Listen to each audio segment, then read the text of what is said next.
18ஆம் படி கருப்பசாமியே துணை. என் நண்பின் தங்கமே, உனக்கு பிடித்தவரின் கண்களில் இருந்து கண்ணீர் வந்து கொண்டே இருக்கின்றது. அங்கு அடுத்தது என்ன செய்ய போகிறோம் என்று தெரியாமல் தவியாக தவித்து கொண்டு இருக்கிறார்கள். ஆனால் நீ சொல்கின்ற ஒற்றை வார்த்தையில்தான் அவர்கள் வாழ்க்கை இருந்து கொண்டு இருக்கின்றது என்று அவர்கள் நினைக்கும் இந்த பட்சத்திலே நீ அவர்களிடம் சேர்ந்துவிடு என் கண்ணின் மணியே. இந்த அப்பன் கருப்பன் நான் உனக்கு நல்வாக்கை தானே கொடுத்து கொண்டு இருக்கின்றேன். வாழ்க்கை முழுவதும் இப்படியே தன்னந்தனியாக தனியான பாதையில் பயணித்து கொண்டே இருக்கலாம் என்று நினைத்து விடாதீர்கள். உறவுகள் எப்படி வேண்டுமானாலும் இருந்துவிட்டு போகலாம். மனதிற்குள் இருக்கின்ற ஆசைகளும் கனவுகளும் வெவ்வேறாக இருந்து கொண்டு இருக்கும்.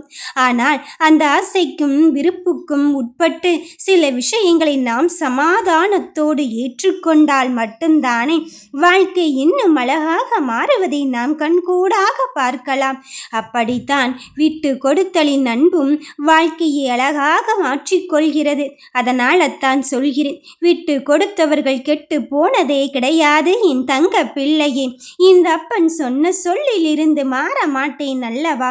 உனக்கு நல்லதே நன்மையான காரியத்தை செய்வதற்கு நான் இருக்கும் போது யாரும் இல்லை என்ற எண்ணத்தை நீ வளர்த்து கொள்ளாதே.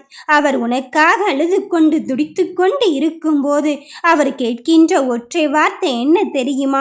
உன்னாவியிலிருந்து நான் இருக்கிறேன், நீ எதற்காக அழுது தவிக்கிறாய் என்று ஒற்றை வார்த்தை போதும். நீதான் உலகம் என்று அவர்கள் இருந்து கொண்டு இருக்கின்றார்கள். அப்படிப்பட்டவர்களை வாழ்க்கையிலிருந்து நீ விலக்கி விடாதே என்றுதான் சொல்கிறேன். யார் வேண்டுமானாலும் என்ன வேண்டுமானாலும் இங்கு பேசிவிட்டு போகட்டும்.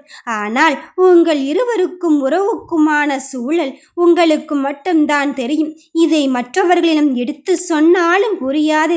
அவர்களுக்கு என்ன நிலைமை என்றும் புரியாது.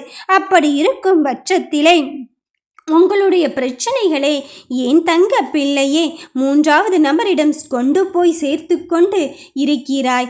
என் பிள்ளையே, எதுவாக இருந்தாலும் உன் அப்பன் காலடியில் உன் பிரச்சனையை ஒப்படைத்து விடு. நான் தான் உன் வாழ்க்கை முழுவதும் உனக்காக வந்து கொண்டு இருக்கின்றேன் என்று சொல்கின்றேனே. மறுபடியும் நீ எதை நினைத்து இங்கு தவித்து கொண்டு இருக்கின்றாய்? நீ மாற்றத்தை நோக்கிதானே அடியெடுத்து வைத்து கொண்டு இருக்கின்றாய். அப்படி இருக்கும் பட்சத்திலே எதை நினைத்தும் நீ வருந்தாதே. உறவுகளுக்கிடையில் மனஸ்தாபங்கள் இருக்கலாம், விரிசல்கள் இருக்கலாம். ஆனால் நாம் ஒரே நேர்கொண்ட பார்வையில் சிந்தித்து செயல்பட்டால் தானே வாழ்க்கை இன்னும் நிறைய அனுபவங்களை கற்றுத்தருவதோடு நல்ல விஷயங்களை நமக்கு தந்து கொண்டே இருக்கும். எப்பொழுதும் நேர்மறையாக யோசித்துப்பார். உனக்காக அவரும் அவருக்காக நீயும் இருந்து பார். நிச்சயம் வாழ்க்கை நல்லதாக நல் முடிவைத்தான் எப்பொழுதும் உனக்கு தந்து கொண்டே இருக்கும். இது அப்பனின் சத்திய வாக்கு, இந்த கருப்பனின் சத்திய வாக்கு. எதற்கும் வருத்தப்படாதே. யாருக்காகவும் இங்கு யாரும் விட்டு கொடுத்தால் கெட்டு போவதே கிடையாது. என் பிள்ளையே, உன் சுயமரியாதை என்பதை மட்டும் விட்டு விடாதே. மற்றபடி விட்டு கொடுத்தல் என்பது நல்லதுதான், நன்மையைத்தான் தரும். நம்பிக்கையோடு இரு. இந்த கருப்பன் உன்னோடு தான் இருக்கே.